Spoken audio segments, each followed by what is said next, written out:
మీ ఇంట్లో మొదటి కోటీశ్వరుడు మీరే అవ్వాలనుకుంటున్నారా? ఈ ఫైనాన్షియల్ వెబినార్ లో ఇప్పుడే జాయిన్ అవ్వండి. నమస్తే, welcome back to Suman TV. నేను మీ సంజయ్. ఈరోజు మనతో పాటు ఉన్నారు ఎంఫిల్ జిషాడ్ మ్యూచువల్ ఫండ్ డిస్ట్రిబ్యూటర్ మరియు చార్టెడ్ వెల్త్ మేనేజర్ రమా రాజేష్ గారు. మ్యామ్తో మాట్లాడి 2024లో బెస్ట్ పర్ఫార్మింగ్ ఫండ్స్ ఏమున్నాయో కొన్ని విషయాలు తెలుసుకుందాం. నమస్తే మ్యామ్. నమస్తే మ్యామ్, 2024లో మ్యూచువల్ ఫండ్స్లో మిడ్ క్యాప్ సెక్టర్ ఎలా పర్ఫామ్ చేసింది, అందులో టాప్ పర్ఫామ్ చేసిన ఫండ్స్ గురించి ఏమైనా చెప్తారా మాకు? మనం ఆల్రెడీ ఒక వీడియో చేసుకున్నాం లార్జ్ క్యాప్ ఫండ్స్ గురించి. లార్జ్ క్యాప్ ఫండ్స్ లోని ఎలా పర్ఫామ్ చేసాయి ఏంటి అనేసి. సో ఇందులోని మనం మిడ్ క్యాప్ సెక్టర్ గురించి తెలుసుకుందాం. బట్ వాటి గురించి తెలుసుకునే ముందు ఇది ఓన్లీ అనాలిసిస్ మాత్రమే. అనాలిసిస్ కోసం నేను కేవలం సిఏజిఆర్ మాత్రమే కన్సిడర్ చేశాను. బట్ మనం ఎప్పుడైనా మ్యూచువల్ ఫండ్ సెలెక్షన్ కి అలాంగ్ విత్ సిఏజిఆర్ చాలా చూసుకుంటాం అనమాట. చాలా కాంపోనెంట్స్ ఉంటాయి. సో ఇది అడ్వైస్ కాదు అండ్ ఇది అలాగే సజెషన్ కూడా కాదు. ఏవైతే మనం ఇందులో చూపిస్తున్నామో ఇది ఓన్లీ అనాలిసిస్ పర్పస్ కోసం, మీ నాలెడ్జ్ గురించి. అంటే మిడ్ క్యాప్ సెక్టర్ ఎలా పర్ఫామ్ చేసింది, నెక్స్ట్ ఇయర్ మనం అందులోని ఇన్వెస్ట్ చేసుకోవచ్చా లేదా, ఇన్వెస్ట్ చేసుకోవాలంటే ఎలాంటి జాగ్రత్తలు తీసుకోవాలి, ఎలా ఎంత అమౌంట్ పెట్టుకోవాలి, వాటి గురించి మాత్రమే డిస్కస్ చేసుకుంటాం. ఫండ్ చాయిస్ గురించి మాత్రం డీటెయిల్ గా డిస్క్రిప్షన్ చదువుకొని చేయండి, లేదా ఒక అడ్వైజర్ దగ్గరికి వెళ్ళైనా ఇన్వెస్ట్ చేసుకోండి. అండ్ నేను ఏదైతే డేటా రిప్రజెంట్ చేస్తున్నానో చూపిస్తున్నానో అది నేను యాపీ వెబ్సైట్ నుంచి తీసుకున్న data. So coming back to mid cap, అసలు మిడ్ క్యాప్ ఎక్సెప్షన్లీ పర్ఫామ్ చేసింది last year.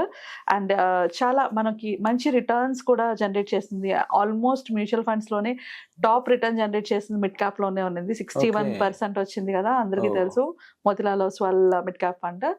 So Motilal Oswal mid cap ఫండే కాకుండా there are so many other funds బాగా పర్ఫామ్ చేసి ఉన్నాయి. 40% రిటర్న్స్ జనరేట్ చేసిన కూడా ఉన్నాయి. సో అందులోని మోస్ట్ ఇంపార్టెంట్ అంటే దాంట్లో మోస్ట్ ఇంపార్టెంట్ ఫండ్స్ అంటే టోటల్ గా మిడ్ క్యాప్ లో మనకి 35 ఫండ్స్ ఉన్నాయి.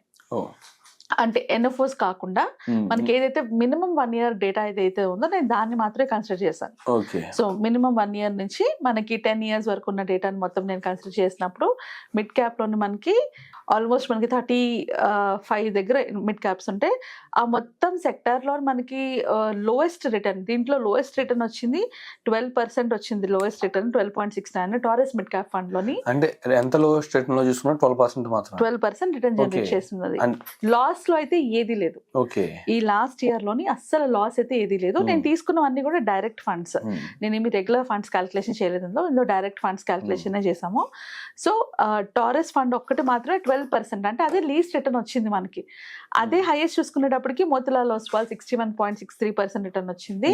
And on an average mid cap అచ్చంగా లాస్ట్ ఇయర్ పర్ఫామ్ చేసింది 32% రిటర్న్ ఇచ్చింది అనమాట. మిడ్ క్యాప్ నుంచి మనకి 32%. ఎవరైనా మిడ్ క్యాప్ ఫండ్స్ ఎందులో పెట్టుకున్నా కూడా ఆన్ యావరేజ్ 32% రిటర్న్ జనరేట్ చేసాయి. సో మిడ్ క్యాప్ కి లాస్ట్ ఇయర్ చాలా బాగా ఉంది అనమాట. అదే కమింగ్ ఇయర్స్ లోని ఇన్వెస్ట్ చేసుకోవచ్చా లేదా అనుకున్నప్పుడు మనం కొంచెం బ్యాక్ వెళ్ళి ఐడెంటిఫై చేయాలి. అంటే 3 years ని 5 years 10 years లో మిడ్ క్యాప్ ఎలా పర్ఫామ్ చేసింది అని ఒక ఐడియా పెట్టుకుంటే మనకు ఒక రఫ్ ఐడియా వస్తుంది ఫ్యూచర్ లో మిడ్ క్యాప్ ని మనం యూజ్ చేయొచ్చా లేదా అనేసి. So when it comes to 3 years కి వచ్చేటప్పటికి 3 years కంటిన్యూస్ గా ఒక ఫండ్ లో ఎవరైనా ఇన్వెస్ట్ చేసి ఉంటే లోయెస్ట్ రిటర్న్ మనకి 15% వచ్చింది. అది మనకి PMG India mid cap fund 15% మాత్రమే లోయెస్ట్ రిటర్న్. అంటే అది కూడా 3 years కి 15% రిటర్న్. ఇక్కడ నేను సిఏజిఆర్ మాట్లాడుతున్నాను. ఓకే. అండ్ యావరేజ్ రిటర్న్ వచ్చేటప్పటికి 23.53% వచ్చింది. అంటే mid cap as a sector మనకి 23.53% రిటర్న్స్ ఇచ్చింది. అదే హైయెస్ట్ రిటర్న్కి వచ్చేటప్పటికి 37%. అగైన్ మిడ్ క్యాప్ లో 37. అంటే మనం ఒకవేళ మిడ్ క్యాప్ లో ₹1,00,000 ఇన్వెస్ట్ చేస్తే 3 years లోని మనకి అది 15% రిటర్న్ నుంచి 37% రిటర్న్ వరకు ఎందులో అయినా మనకి రావచ్చు. అంటే అబ్సల్యూట్ రిటర్న్ అంటే పాయింట్ టు పాయింట్ కాదు, యాన్యువలైజ్ రిటర్న్ సిఏజిఆర్. నేను సిఏజిఆర్ గురించి మాట్లాడుతున్నా. ఓకే. సో మనకి 3 years లో కూడా మనకి మిడ్ క్యాప్ లోని మంచి రిటర్న్స్ వచ్చాయి. అలాగే 5 years తీసుకుంటే లోయెస్ట్ రిటర్న్ వచ్చింది 21%. లోయెస్ట్ 21%. హైయెస్ట్ వచ్చేటప్పటికి 35%. మేము ఎప్పుడు చెప్తూ ఉంటాము ఎంత కాలం ఇన్వెస్ట్ చేస్తాం అన్నది ఇంపార్టెంట్, ఎంత ఇన్వెస్ట్ చేస్తాం అన్న దానికన్నా కూడా అన్నది.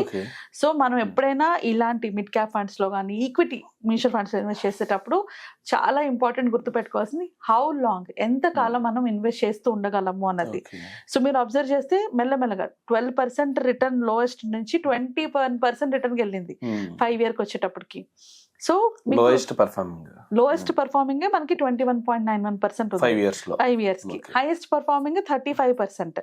బట్ మోస్ట్ గా మనం చూసుకోవాల్సింది on an average mid cap మనకి ఎంత పర్ఫార్మ్ అయిందని, అది 27%. ఓకే సో మనకి లోయెస్ట్ కి హైయెస్ట్ కి మధ్యన గ్యాప్ తక్కువ ఉన్నప్పుడు మనకి రిటర్న్స్ పెరుగుతూ ఉంటాయి. అవును సో 27% యావరేజ్ రిటర్న్స్ మనకు వచ్చాయి మిడ్ క్యాప్ లోని 5 years కి.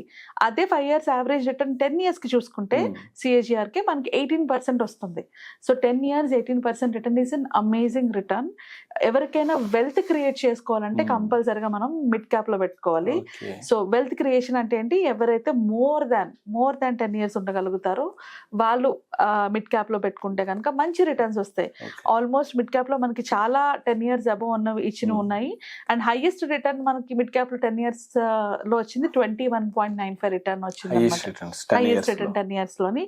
అది మనకి మోతీలాల్ ఓస్వాల్ దగ్గర నుంచి వచ్చింది. ఇంకొకటి ఎడెల్వైస్ మిడ్ క్యాప్ లో కూడా మనకి మంచి రిటర్న్స్ 20.46 ఉంది రిటర్న్స్. ఓకే సో ఇప్పుడు already Motilal Oswal highest performing లో ఉంది కాబట్టి దీంట్లో ఇన్వెస్ట్ చేయొచ్చా అంటే ఇది ఓవర్ ప్రైస్డ్ ఉంది.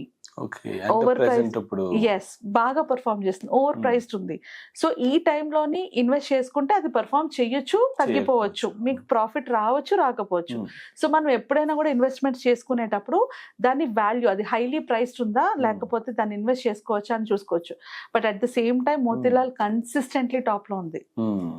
సో కన్సిస్టెంట్లీ ఆ టాప్ లో ఉంది కాబట్టి పర్ఫార్మ్ చేస్తూనే ఉంది కాబట్టి what I would say is ఇందులో ఇన్వెస్ట్ చేసుకునే ముందు మనం చేయాల్సిన అనాలిసిస్ ఏంటి అంటే ఇది ఇప్పుడు ప్రెసెంట్ ఓవర్ ప్రైస్డ్ ఉంది. సో నేను ఎంత రిస్క్ లేకుండా పెట్టుకోగలిగితే నాకు ప్రాబ్లం ఉండదు అంత అమౌంట్ ని ఇన్వెస్ట్ చేయండి, ఎక్కువ అమౌంట్ కాదు. ఇది ఏ గోల్ కి అసోసియేట్ కాకుండా వెల్త్ క్రియేషన్ కోసం పెట్టుకోండి, రిస్క్ లేని అమౌంట్. అంటే నాకు కావాల్సిన అమౌంట్ నేను అన్ని చోట్ల దాచుకున్నాక ఎక్స్ట్రా పెట్టుకోవాలంటే పెట్టుకోవచ్చు. లేదా మనం ఎడెల్వైస్ మిడ్ క్యాప్ ఫండ్ లో కూడా ఒకసారి అనాలిసిస్ చేసుకొని పెట్టుకోవచ్చు. బికాస్ ఈ ఫండ్స్ కన్సిస్టెంట్ గా పర్ఫార్మ్ చేస్తున్నాయి. అండ్ అలానే కొత్త కూడా చాలా వచ్చాయి ఎన్ఎఫ్ఓస్ లోని. నేను నెక్స్ట్ వీడియోలో ఎన్ఎఫ్ఓస్ గురించి మాట్లాడతాను.